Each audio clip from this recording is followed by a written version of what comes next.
Today on Context, North Korea, where the worst human rights abuses and Christian persecution in the world happens. We'll hear stories about the suffering in North Korea from those who've lived there and those who've escaped. I'm Lorna Duick, and you're watching Context, the show that looks at life beyond the headlines.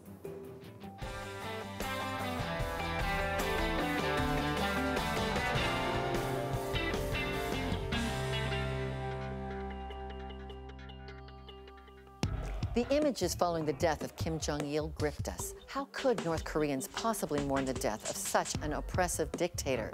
North Korea is home of the worst human rights crisis in the world, where the average person is deprived of basic freedoms. But the nation is virtually isolated. The government has tight control over everything, including food distribution. This heavily militarized border, the DMZ, is a concrete reminder that North and South Korea are still technically at war. But some Koreans have risked their lives and escaped through the Chinese border. We'll talk with one on how she was brainwashed to worship Kim Jong-il as God.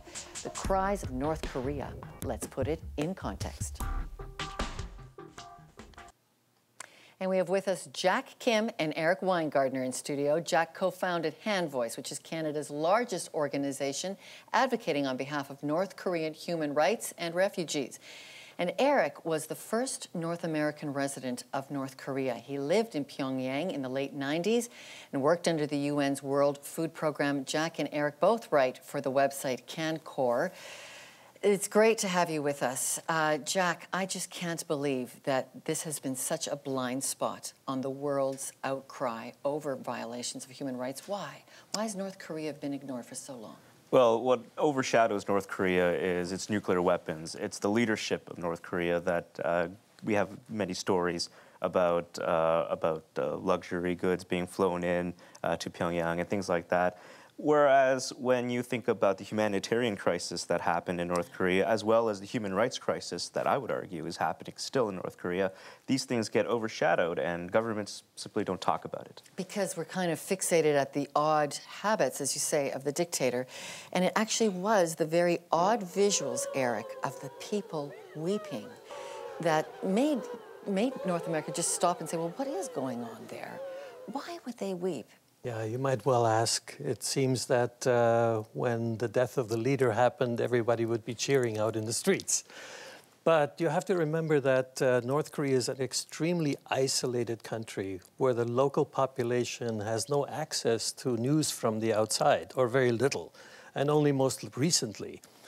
So people for the last 60 years have been raised from kindergarten, nurseries even, into a system where the leader is venerated as a kind of a person with godlike qualities, and where basically the feeling is that nothing can happen without the hand of the leader behind it. They believe the rice on their plate was given to them by the leader. Pretty much. Okay, it's phenomenal, the commands that are here. Do people really live like this? Utmost loyalty, complete obedience, pass this on to the next generation? They certainly do have to. So even if they don't feel it in their hearts, they're going to outwardly give the appearance that they do. And in each home is a loudspeaker they cannot turn off. And his voice comes out every day. Yes, there's a local radio that does announcements of local things that are happening and also propaganda.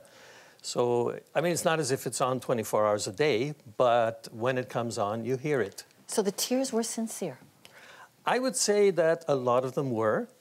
I would also say that, you know, when an event like that happens, which for the North Korean people is certainly a very stunning event, the death of a leader, that there's all kinds of emotions that come into play. And when you see these large groups where people are weeping and wailing, it sort of also carries some people along with it. And maybe they aren't weeping for the death of the leader, but they might be weeping for their own families and their own children. Maybe they're weeping because they wonder, where is it going to go from here on? It's a giant catharsis. Yes. Eric, You had the rare experience of living there, but Jack, people actually are trying to escape on an underground railroad, and Canada is connected to that. Tell us what that means. What is the Underground Railroad? How does it work? Well, what happens is that if you want to escape from North Korea, there's just practically only one way to get out of North Korea, because the southern border is heavily defended and heavily mined as well, the DMZ, so to speak. So people go through through the border in China, and they have to escape through China. But they can't do that alone. When you escape from North Korea, you generally come out with no belongings, with very little. And so there's this underground railroad that helps North Koreans and ferries them through China through means that even all of us are aware of, and then ferries them to freedom and safety. I just want to show it's actually, you can't even read all of this on television because it's so shocking. This is the testimony of a defector through the Underground Railroad. They testified in front of Canada's International Human Rights Committee. Here's one woman in just one of the prison camps. Her experience is seeing two other women in her camp of 18,000. One ate her 9-year-old child, another killed their 16-year-old son and sold his body for food. And the other stories you just can't even read what she testified. Can Canada, because it has a relationship with China, not do something to protect these people better when they're in China?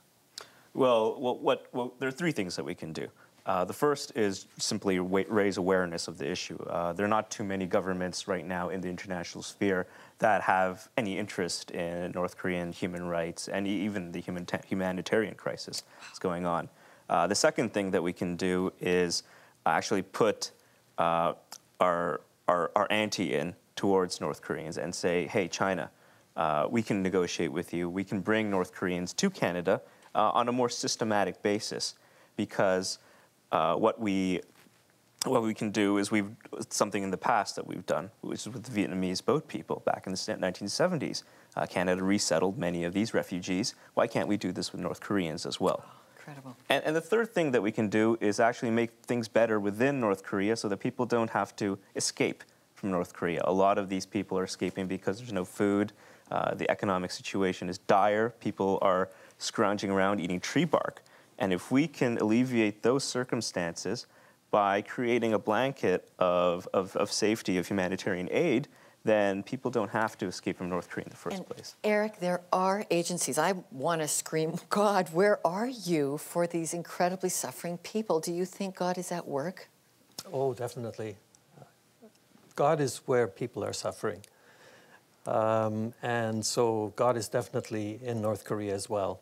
And there are many Christian organizations, a few secular ones as well, but a lot of Christian organizations that are working inside North Korea, doing things like, well, food aid is one of the things that is permitted. There's an organization called First Steps in Vancouver that does great work trying to feed orphans and kids in kindergarten.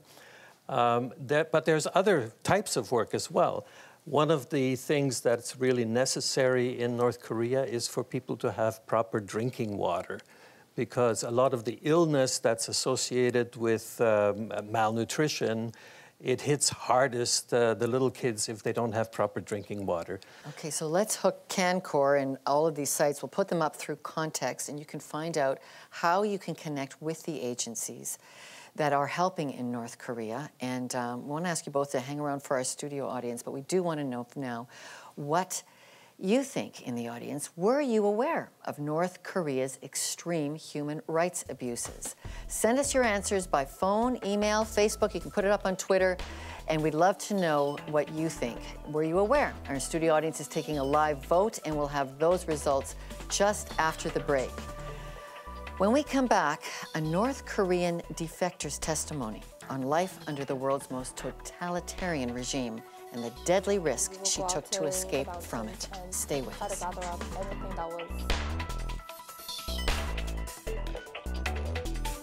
We asked what you thought, and this is what you said. That was awesome. You did take on quite the topic there on the sex issue.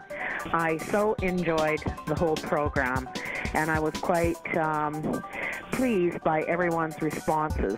We all have individual moral values, and I wouldn't want my children or now grandchildren to be taught certain things in grades 3 and 6. That's up to their parents. Before the break, I asked our studio audience, were you aware of North Korea's extreme human rights abuses? And here's how they voted. About 2/3 of them were aware, and it's good that the information is getting out there, but we've got lots to learn. And for our TV and web viewers, send your answers to the addresses on the screen, and we'll collect that here on the website. Well, earlier we spoke to Tim Peters, one of the most active pastors in the Underground Railroad, to help North Koreans. He told us how the Chinese government refuses to grant them refugee status and sends them back home to North Korea to be punished. We reached him in South Korea. Some of the women, refugees who are stuck in China, but always aware that they may be caught, that they may be detected by the Chinese police apparatus, in fact carry some type of poison or some type of a razor blade, actually in anticipation of ending their life if they're caught and sent back. I think that, if anything, is an indication of just how serious the consequences are for North Korean refugees if they get caught and are sent back to North Korea. Well, earlier in the week, Contact spoke to a North Korean who came into Canada in 2007 through the help of missionaries. We agreed to conceal her identity because she still has family in North Korea. Here's her story. From the day you enter into kindergarten, teachers teach you how to thank Kim Il-sung for the food that they eat. Kim Il-sung is known as the father of the nation. The food that you eat, where you sleep, how you sleep, and everything that involves around your daily life, it involves in thanking Kim Il-sung. And even university, everything is brainwashed into thinking that every daily aspect, it is only about Kim Il-sung and to praise him, and only that he's a god figure in that country. For this North Korean refugee, her husband and children, this meant a life of extreme deprivation. So when the extreme poverty started, even I lived in a suburban area, and it was extremely hard to get any food, and they didn't distribute any food. People would gather up to go up to the mountains, and they would cut up trees so that they could make land so that they could plant crops. That was against the law, but because so many people were starving, they couldn't really do anything about it because they were aware of our decrease in food supplies. So basically we would go out to the mountains and try to gather up anything that was edible, herbs or grass, and we would basically boil it in water and use that water with a little bit of flour and make cake out of that. Raw survival mode, and sometimes we went to stealing things from each other. And then city people heard that going to China was the best way to get food. And at that time, people were aware of it, so they went across the border, and if they were successful, they would have food, but if they were caught by the authorities, they would be executed.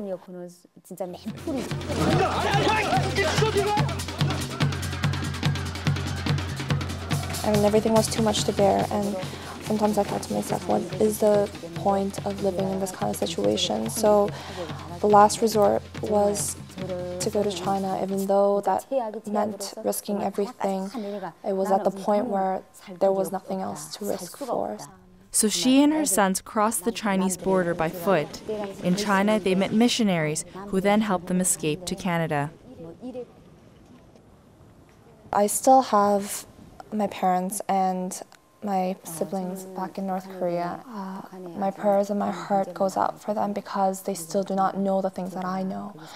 North Korea is such an impoverished country, not only of physical things, but even information and just a knowledge of a lot of things that we take for granted. They're still thinking that Kim Il-sung and Kim Jong-il are the fathers of the nation. The people going to the statue, crying their hearts out, it makes me so furious, so I stopped looking at it, because just to think that the people don't realize that those are all lies, and to not come to an understanding of the things that I know because of what they are taught in that country makes me so furious. And it just aches my heart because I want them to know the things that I know. During her journey to freedom, she found a new form of belief. I didn't really understand Christianity, and it was hard for me to accept it. But as I see the nature and the flow of history coinciding with the Word of God, I'm slowly coming to an understanding. After hearing a lot of sermons, reading the Word of God, and reading a lot of Christian books, and also comparing the two lives that I had, one from North Korea and one that I'm currently living in, I can see that Kim Il-sung thought himself to be a god. He really wanted himself to be the center of everything. I just feel that everything that was said by Kim Il-sung is really belonging to God, that God is the one who provides, God is the one who actually created the world. That was an interview with a North Korean defector who now lives in Toronto, and we'll learn more about the devastating reality of North Korea after a quick break.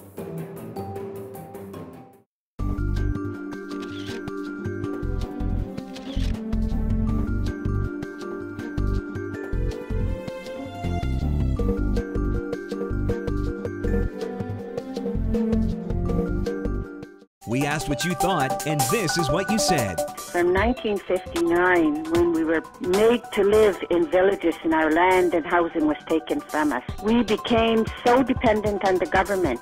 That's the way they want it. Let's work together a little bit. I never got any handouts in my life. I've been to second-hand stores buying clothes. I had to do what I had to do for my family and not wait for somebody else to come to get it. I'm sorry about that a little bit.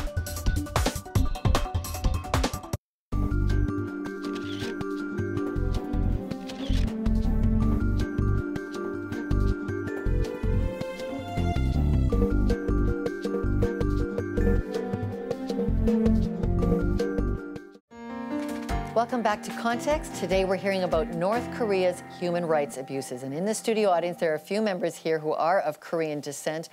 And sir, I'm glad you indicated you're thrilled we're finally talking about North Korea. Why is this so important to you? North Korea is a part of the UN nations right now. And so many people are suffering in North Korea. And the rest of the world should take some action to make the people do whatever they're supposed to do. But right now, all over the world is too quiet to help the people in North Korea. One of the hopes is that North and South Korea could actually reunite underneath this change in regime. We got a question here in our studio audience about that. You just see such a stark contrast between North and South, and so ideally you think of Germany, East and West, and the unification there and how that was such a positive thing.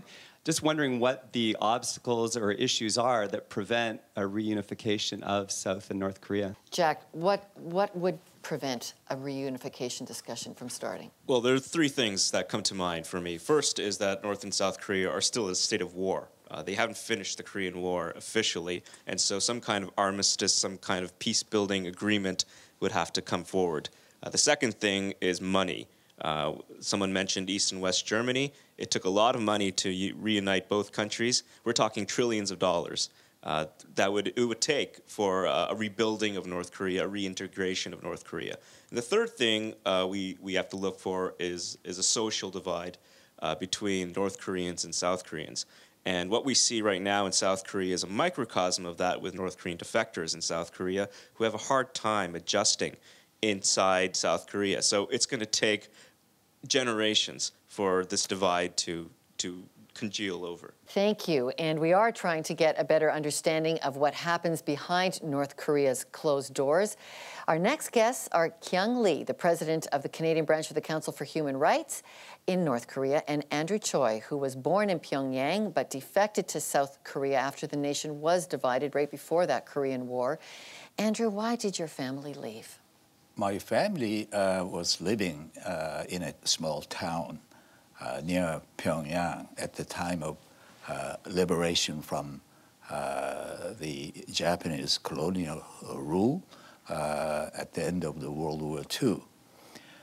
And when Kim Il-sung came to North Korea, We didn't know who that young guy was. But anyhow, he started to grab the power in North Korea and started their own agenda.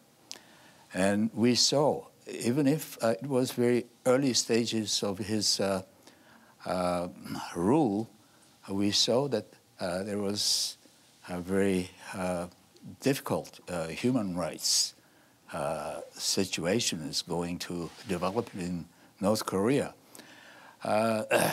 First thing they did was that my father was a postmaster in that town, and they began to classify the people according to what was their line of profession or work, and they branded our family as the enemy of the people, and they confiscated all the properties, and they drove out from our home.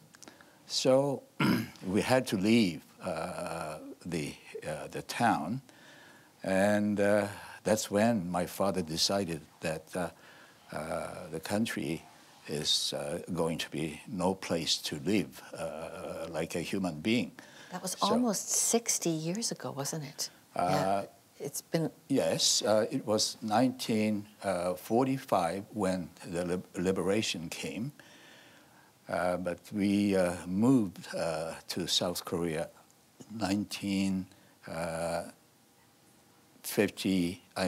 48. Kyung, you believe Canada is on responsibility to protect ground. It's our famous United Nations charter that we brought in. How do we do that? How do we do responsibility to protect? They are not able to protect its own people. They are not willing to protect its own people. So under the responsibility to protect doctrine, which was adopted in 2005 by the UN General Assembly, international community has a responsibility to intervene and protect those people on behalf of the state, which is failing. You're not patient enough for the governments to do it, so you have gotten involved in the controversial work of sending balloons. Yes. We've got this footage of these balloons, one at a time. You're putting rice in there. There's little USB keys in there Yes. that you're trying to re-educate and let people know what the outside world looks like. That's right. They're going off with a prayer. What do you hope these balloons will do? Well, under the R2P doctrine, in worst case, you can intervene militarily, but this is not military intervention. This is very peaceful, non-hostile, environment-friendly means to deliver the necessary daily necessities, including food, to the people who are needy. Andrew, much of this kind of activism is coming out of a deep Christian concern for the country. What is the problem of a country that thinks it has a God already trying to be helped by people who say, no, there's a different God? What is the role for Christianity here? We have the responsibility to let them know that they are not gods whom we should worship. They are like, they're just human being dictators all throughout their life. And they should be treated as such. So we have if you have a sense of justice, we have to do whatever we can. All right. Gentlemen, thank you both very much. And we want to know now what you think. Will North Korea's new leadership bring positive change to the country? Send us your answers by phone or email, and we'd like to know what you think. So be part of the conversation. And our studio audience is taking a live vote, and we'll have those results just after the break. And after the break, I'll conclude with my thoughts on what just might be a drop in the ocean of North Korea's suffering that we can all do. That's after the break. A prolonged illness confined the little girl to her bed. "Sometimes it's hard for me to sleep," she said. "So I pick stars and name them after all the things I thank God for. Mom, Dad, Jesse." The warm, personal stories of our daily bread can shape your perspective on life with the wisdom of the Bible. You can receive our daily bread at no cost or obligation. Visit quietmoments.org or call 800-863-5392 now, and we'll deliver our daily bread right to your home. "You know what?" she asked. "I don't think there are enough stars for all the thank yous." In just a few moments each day, our Daily Bread's engaging stories can help you see your world in a whole new way. Call 800-863-5392 now for our Daily Bread.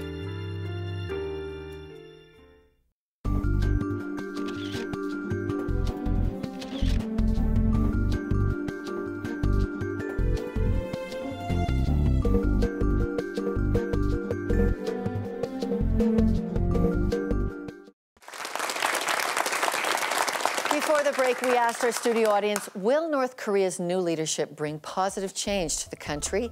And here's how they voted. Almost 60% were not optimistic that there was going to be much change. Well, today's program has been a tiny drop in the bucket of the worst suffering on our planet. North Korea's prison camps would put people like you and me in jail just for practicing freedom of speech or going where we want to go when we want to go, or for believing in God instead of Kim Il-sung. It's mass starvation, it's utter lack of human rights, and demands action. And here's a word from a South Korean governor, a former prisoner, adding his voice for more awareness. When you are trapped in a world of utter darkness, nothing is more powerful than the thought of someone thinking of you and praying for you. And I think we can all do that for North Korea.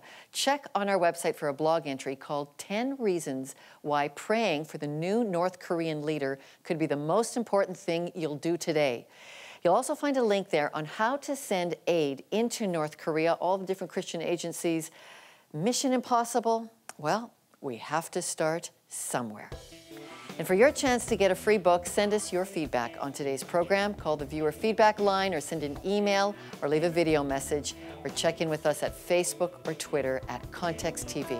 I'm Lorna Dueck. Thanks for watching Context. Join us next week as we explore life beyond the headlines.